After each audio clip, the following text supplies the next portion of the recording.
প্রিয় ছাত্রছাত্রীরা, আজকে আমি তোমাদেরকে এই ভিডিওর মাধ্যমে ক্লাস 11-এর দর্শন যে সাবজেক্ট, সেখান থেকে আমরা আজকে সেমিস্টার 1-এর জন্য তৃতীয় যে চ্যাপ্টার আছে, সেখানে জ্ঞান লাভের 6টি পদ্ধতি, প্রমাণ সম্পর্কে ভারতীয় তত্ত্বসমূহ, সেই যে চ্যাপ্টার থেকে আমরা আজকে 40টি এমসিকিউ প্রশ্ন আলোচনা করবো। এবং এর আগের যে চ্যাপ্টারগুলো ছিল সেগুলো আমরা অলরেডি চ্যানেল করে দিয়েছি, আমরা প্লেলিস্ট থেকে সেই প্রশ্নোত্তরগুলো দেখে নেবে। তো দেখো, এইভাবে ইউনিট 1 আমরা আলোচনা করছি। প্রথমে এখানে 24টি এমসিকিউ প্রশ্ন থাকবে এবং ইউনিট 2 থেকে আমাদের 16টা প্রশ্ন থাকবে। তো আমরা প্রথমটা আলোচনা করেছি, দ্বিতীয়টাও করে দিয়েছি আলোচনা, সেটা প্লেলিস্ট থেকে দেখে নেবে। তো আজকে আমরা তৃতীয়টা আলোচনা করব। আর আমাদের চ্যানেলটা অবশ্যই সাবস্ক্রাইব করে রাখবে পরবর্তী যেগুলো বাকি আছে সেগুলো, তার প্রশ্নগুলো পাওয়ার জন্য। দেখো, প্রথম প্রশ্ন, ভারতীয় দর্শনে জ্ঞান কয় প্রকার? 2 প্রকার। চরবাক দর্শনের স্বীকৃত প্রমাণ সেটা হলো প্রত্যক্ষ। জৈন দর্শনে কয়টি প্রমাণ স্বীকার করা হয়েছে? 3টি। প্রভাকর মীমাংসা কয়টি প্রমাণ স্বীকার করেছে? 5টি। মহর্ষি গৌতম হলেন ন্যায় দার্শনিক। অনুমানকে প্রমাণরূপে অস্বীকার করেছেন, এটা হবে চারবাক। অনুমান কথাটির অর্থ হলো পশ্চাৎবর্তী জ্ঞান। যে বিষয়টিকে অনুমান করা হয় তা হলো সাধ্য। যাকে প্রত্যক্ষ করে পক্ষের সাধ্যকে অনুমান করা হয় সেটা হলো হেতু। গো কথাটির অর্থ গরু। পরামর্শ থেকে উৎপন্ন জ্ঞানকে বলে অনুমিতি। উপমিতির প্রমাণকে বলা হয় উপমান।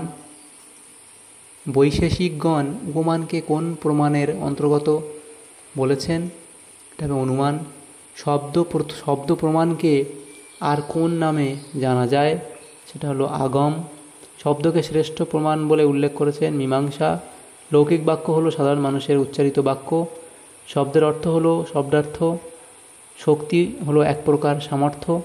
বেদান্ত দর্শনে উল্লেখিত বাক্য হলো শব্দ প্রমাণ। বেদান্ত দর্শনে উল্লেখিত বাক্য থেকে লব্ধ জ্ঞান হলো শাব্দ জ্ঞান। দেখো, পরের প্রশ্ন, অনুপলব্ধি শব্দের অর্থ উপলব্ধির অভাব।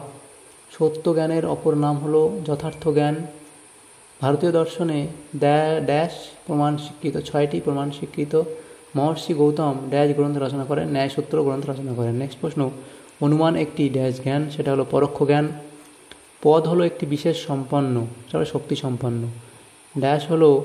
ড্যাশ এর মতে শব্দ 2 প্রকার। অন্নং ভট্টের মতে শব্দ 2 প্রকার। অতি দেশ বাক্য কথার অর্থ বিশ্বাসযোগ্য ব্যক্তির থেকে শোনা বাক্য। অজ্ঞাত পদার্থের সঙ্গে জ্ঞাত পদার্থের সাদৃশ্য হলো উপমিতি। বৈদিক বাক্য হলো বেদের বাক্যকে অভ্রান্ত বলে স্বীকার। পরের প্রশ্ন, সংজ্ঞা এর অর্থ পদ। যে বিষয়টিকে অনুমান করা হয় তা হলো সাধ্য। অনুমিতি জ্ঞানের প্রমাণ হলো অনুমান। অনুমান প্রমাণের অনু শব্দের অর্থ হলো পশ্চাৎ। সত্য জ্ঞান হলো প্রমা। মিথ্যা জ্ঞান হলো অপ্রমা। সংখ্যা দর্শনে স্বীকৃত প্রমাণ কয়টি? 3টি। 2টি বিষয়ের উপস্থিতি ও অনুপস্থিতির সাহচর্য হলো ব্যাপ্তি। অনুমান প্রমাণের মান শব্দের অর্থ জ্ঞান। বেদান্ত দর্শনে ঋষিদের চৈতন্য উপলব্ধ সত্যকে বলে প্রামাণ্য।